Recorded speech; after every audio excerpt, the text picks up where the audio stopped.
Welcome, seekers of truth and explorers of your mind, to a journey beyond the veil of society's constructs. This is your sanctuary of self-discovery, where the echoes of your authentic self resonate with the universe's whispers. Are you there? Are you listening? Good.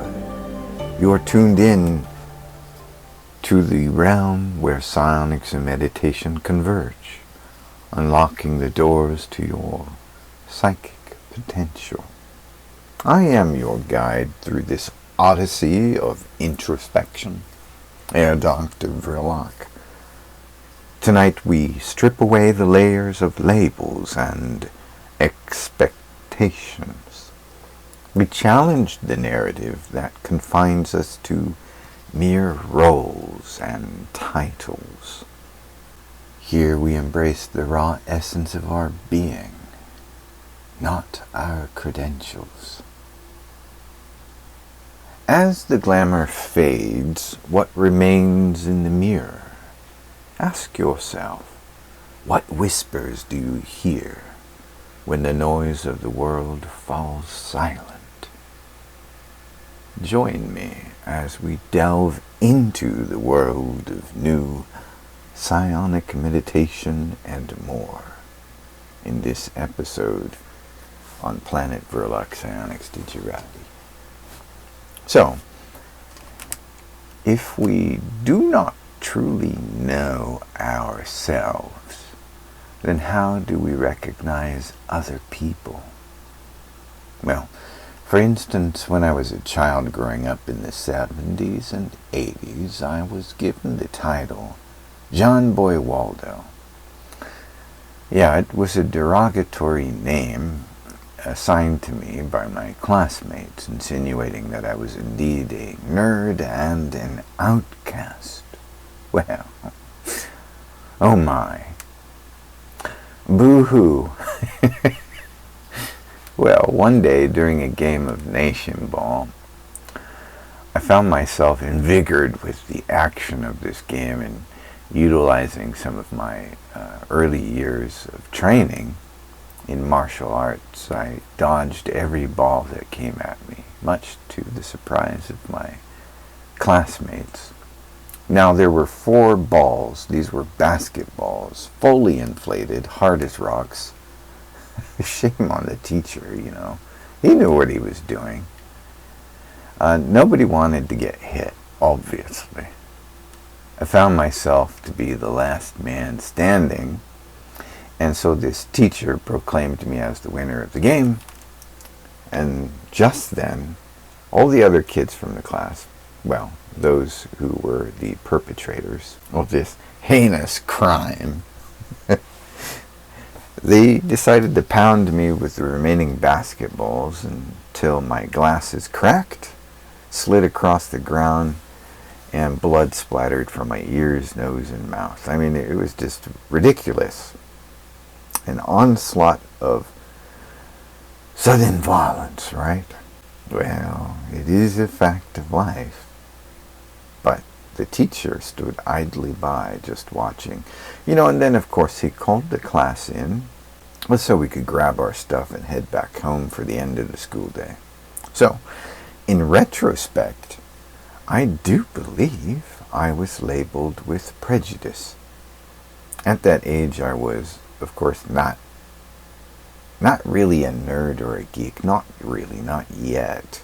I didn't discover an interest in the geeky stuff until a few years later.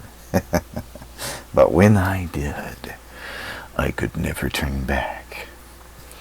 There's just something about that. Once you discover all the cool things that these moron muggles cannot appreciate, you just can't go back. Other persons identified me as someone they felt was somehow different from themselves. Well, they're not wrong. Thus the bullying. In later years of high school, I encountered a similar form of prejudgment by a classmate.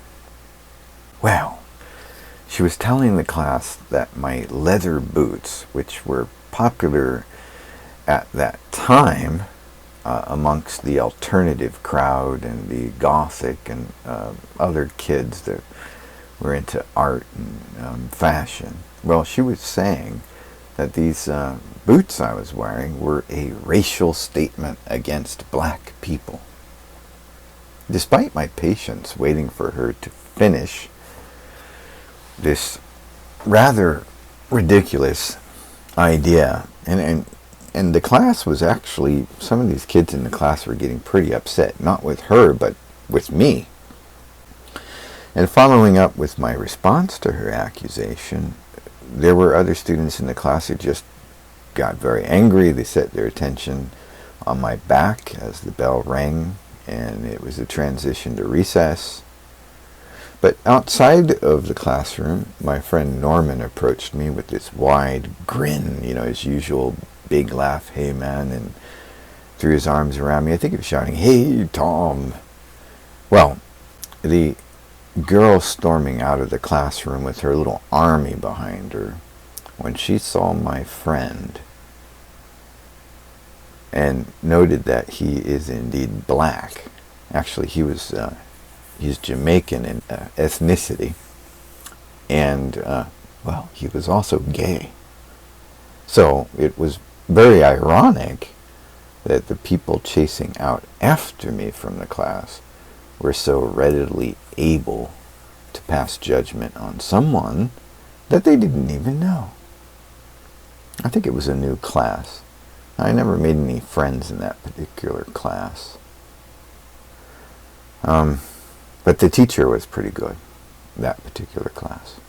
And by the way, I remember those punk kids. You know something? Not one of them ever hung around with anyone of color as often as I could observe. They didn't. A lot of times the kids who proclaim other kids to be racist, you don't see them hanging out with the people that they say you're racist against. This sort of event just makes one sick of school. This kiddie prison, if you know what I mean.